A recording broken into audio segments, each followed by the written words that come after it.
Indonesia kayak gini, terus apakah kita akan benar-benar akan terpuruk? Terus kita nggak punya harapan gitu? Emang hidup lurus kayak gitu? Kan enggak? Jadi kakak saya yang sulung itu mendidik anaknya luar biasa. Kita menyebutnya keluarga sakinah. Adiknya, kakak saya yang di Jombang, itu nggak peduli sama anaknya. Ibunya juga gitu. Anaknya nangis kayak ngapa mau cokoran deh. Wes, hasilnya aneh. Yang dicuekin bapak ibunya ini mandiri-mandiri, jago-jago, dasar-dasar. Yang dididik secara keluarga sakinah penuh perhatian tiap hari itu jadi anak yang tergantung. Jadi gak mesti anggitmu rek, gak mesti pendidikan itu jangan GR. Emang Allah bukan pendidik utama anak-anakmu. Kamu kan cuma dititipi, tapi pendidik utamanya adalah Allah. Allah yu'alim, alamal insana malayam lam ya'lam. Jangan GR, Allah gurunya, kita asistennya, kita mengawal, kita fasilitatornya, tapi Allah gurunya. Allah juga punya rencana pendidikan sama anak kita. Sekolah bukan satu-satunya. Anak saya tuh yang kecil tadi itu sekolah itu toleransi bagi dia. Kan dia nggak mau sekolah, akhirnya oke, kompromi sekolah. Tapi Bu, saya tanya satu sebelum saya berangkat sekolah, tolong dijawab. Iya apa nak? Kenapa sih harus ada guru segala? Menunggu. Lu ya sekolah kan harus ada gurunya. Iya, kan ada ayah sama ibu, kenapa harus ada guru? Lu ya kan yang didik rampak kan bukan hanya ayah ibu, kan harus banyak orang lain yang juga ikut mendidik rampak. Oh ya oke, saya sekolah. Itu akhirnya sekolah. Sampai sekolah nanti mulai bisa baca, mulai dia kecam-kecam, diwoco sinang. Ayo pulang sekolah langsung nyusun buku untuk besok. Yang tadi dipelajari lagi terus diwoco. Gini aja kok pelajaran. Ya sudah tahu ini. Gini aja kok jadi buku. Dikecam semua bacaan itu. Terus sing soal agama dia tanya. Sampai rumah pulang sekolah ketemu saya. Ya, agama itu penting, Mbak. Belah mati aku. Ini nek aku ustadz tuh tak langsung kafir gitu kan. Terus saya langsung harus cari jawaban gini loh. Kak Sabrang, Kak Haya, Kak Jembar, kamu, saya, ibu itu kan nyari. Bisa nyari sendiri, bisa mempelajari sendiri. Tapi ada hal-hal dalam hidup ini yang kita nggak bisa nyari. Maka Tuhan ngasih tahu kita. Nah, ngasih tahu kita itu namanya agama. Itu terus dia ngomong, oh itu tuh agama.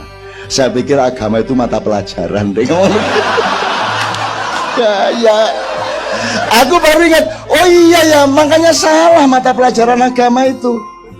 Salah kok mata pelajaran agama itu membungkus semuanya. Dia entitas dari seluruh kesadaran kok jadi pelajaran. Kalau pelajaran agama berarti bukan pelajaran biologi lah, susah nih. Kalau agama bukan biologi, bukan matematika, kan begitu akhirnya anaknya berpikir. Jadi sejak kecil sudah salah cara berpikir kita.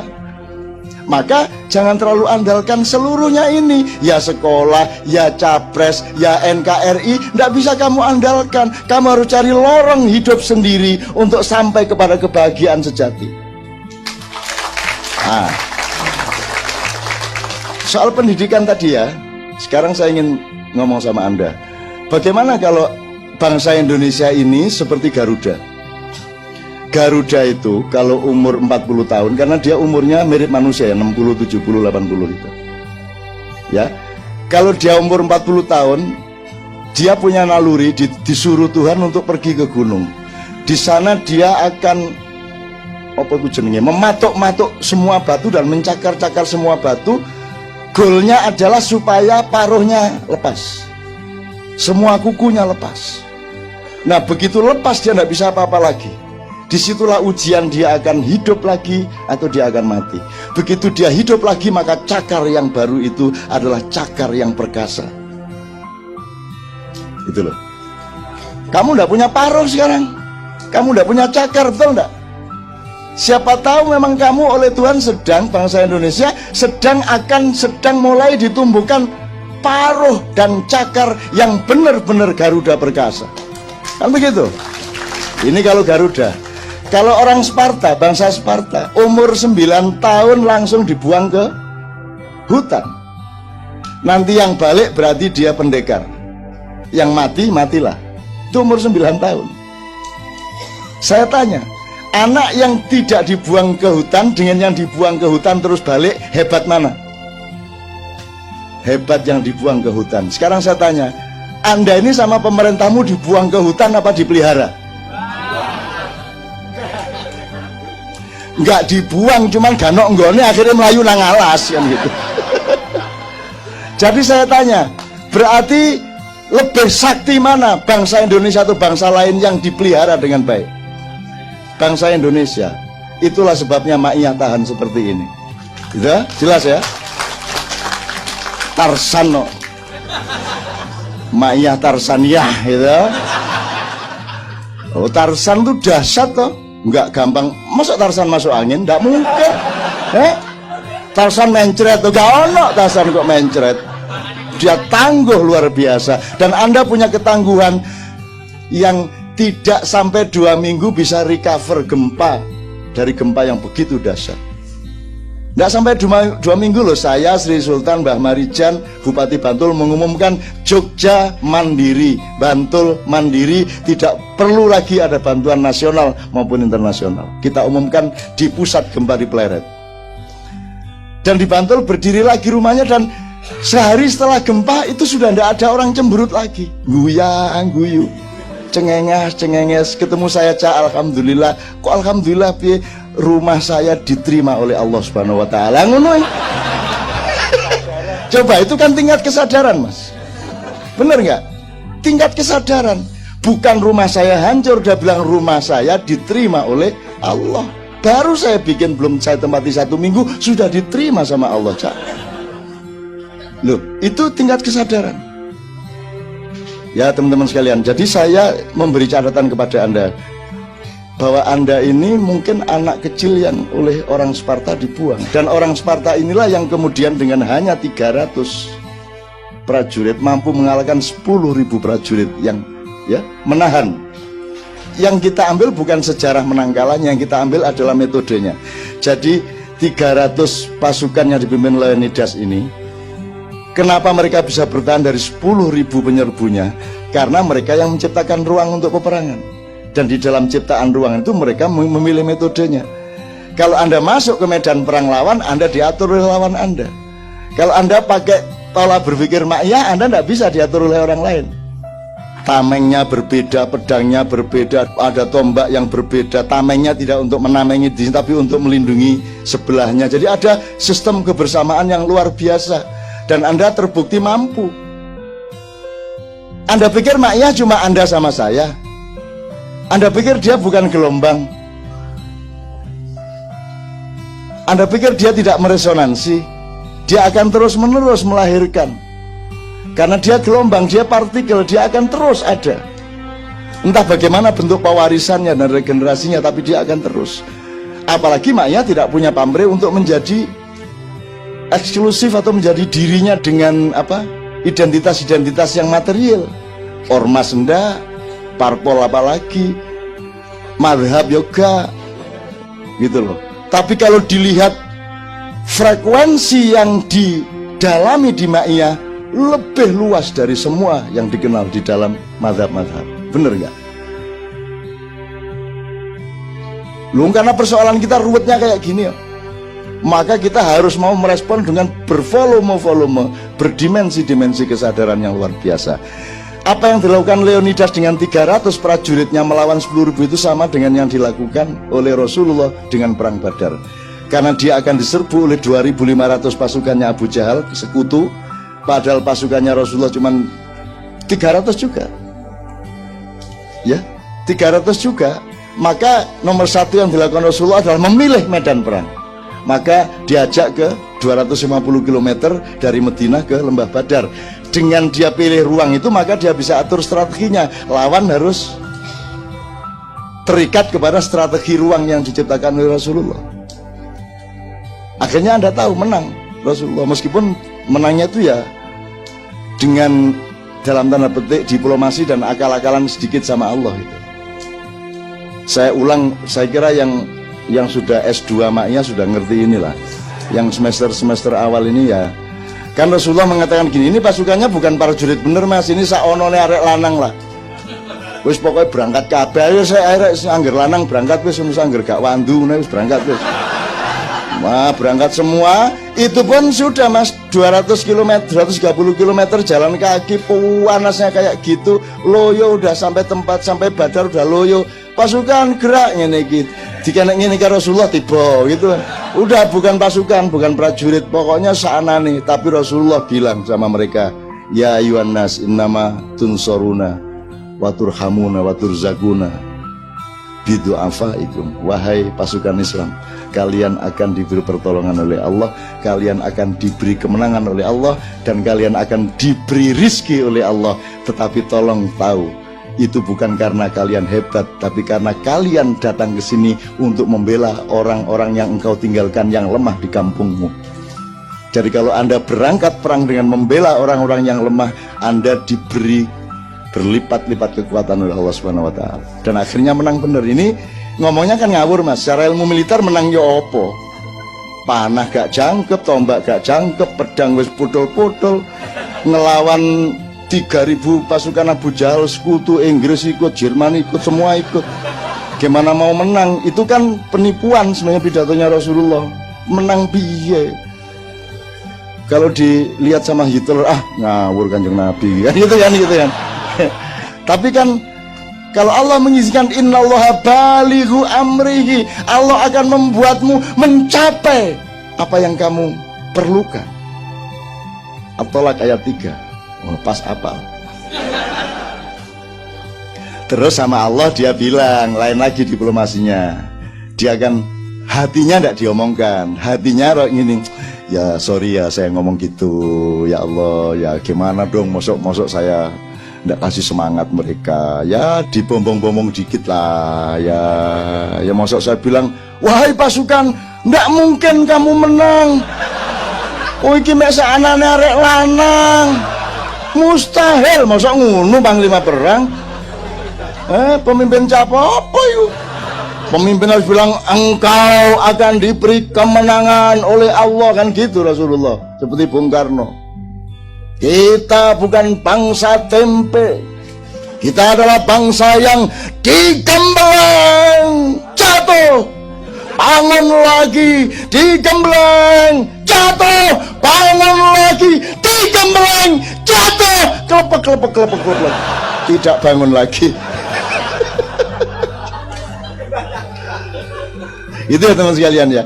Terus sama Allah bilang, Allah kan ngerti, nggak usah dia ngomong, ya sorry lah Allah, ya aku agak bombong-bombong dikit, tapi saya ikhlas kok. Saya mati ndak apa-apa, Islam kalah ndak apa-apa, pasukan saya mati semua, seluruh Madinah dikuasai Abu Jahal, saya ikhlas ya Allah. Udah terserah, ini apa adanya kayak gini nih, terserah saya, udahlah EGP kata Rasulullah.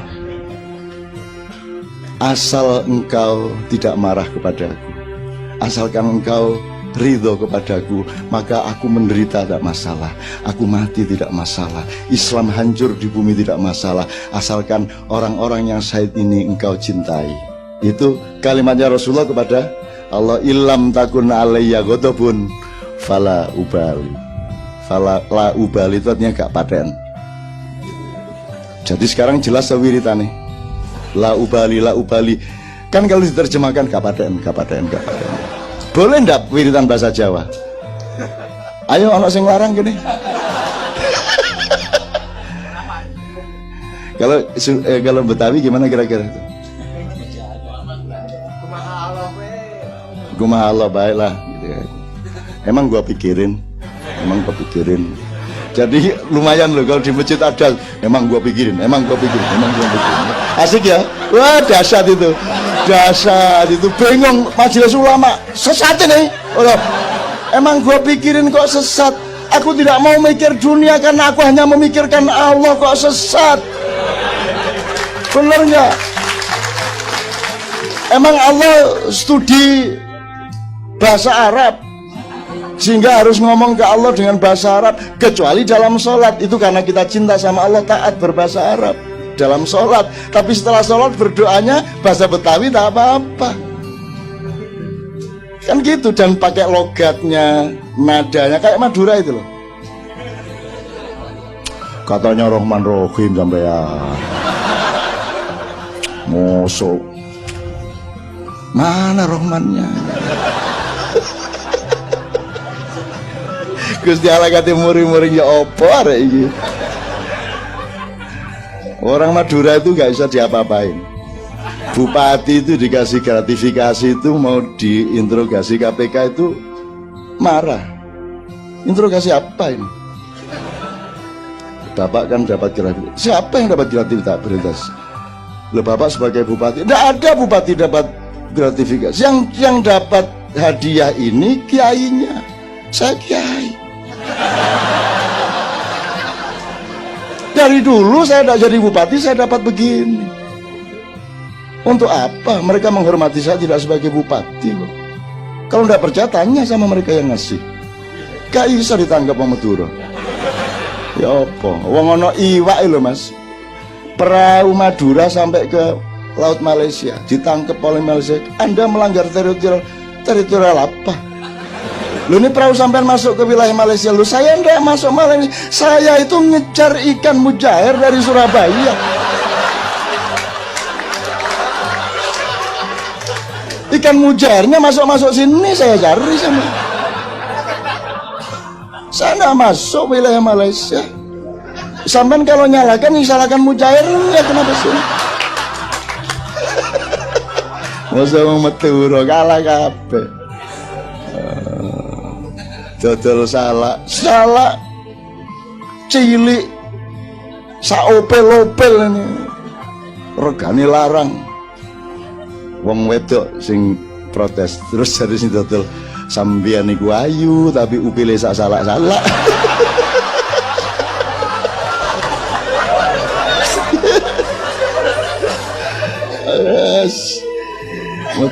Madura jadi Madura itu saya kira memang Allah menciptakan secara khusus. Lo coba Anda lihat antropologinya. Lo apa toh jaraknya sama Surabaya itu 20 kilo, cuman 20 menit. Kok bahasanya beda banget itu gimana itu? Ya toh Mas. Kan mestinya kan mirip-mirip Surabaya dikit ya. Enggak kok. Cuman mencolot lo kok terus tiba-tiba berbeda. Ini berarti bukan orang asli sini, mesti dari atas taruh di Madura. Alien. Bener ya Mas? Jadi kalau pakai antropopsikologi ya, Surabaya kan keras. Arek-arek Surabaya, Allahu Akbar, kita serbu jenderal apa itu? Malabi, kan keras. Begitu masuk Madura, strukturnya lain, mana keras mana halus itu. Mestinya kan makin kesana makin keras tuh Mas. Makin Madura, enggak. Makin ke Sumenep makin halus. Di Bangkalan keras, di Sumenep halus. Kan begitu. Saya kira di surga di neraka enggak ada orang Madura. Tergantung lakunya sate di mana. Ini saya kok kesana ini ngapain aku ini serius saya dari tadi ya. Asem ini. Oke, terakhir. Anda ingat-ingat, jangan disangka kalau kita ini terpuruk sebagai rakyat lantas kita benar-benar akan mengalami kehancuran. Siapa tahu Anda memang dimasukin hutan umur 9 tahun itu. Anda masih kecil, demokrasinya masih belajar, Anda tidak diperhatikan, Anda menjadi orang yang sakti dan tangguh. Dan memang tidak ada orang yang melebihi ketangguhan Anda semua ini di seluruh dunia. Wes tangguh pol udah. Tangguh itu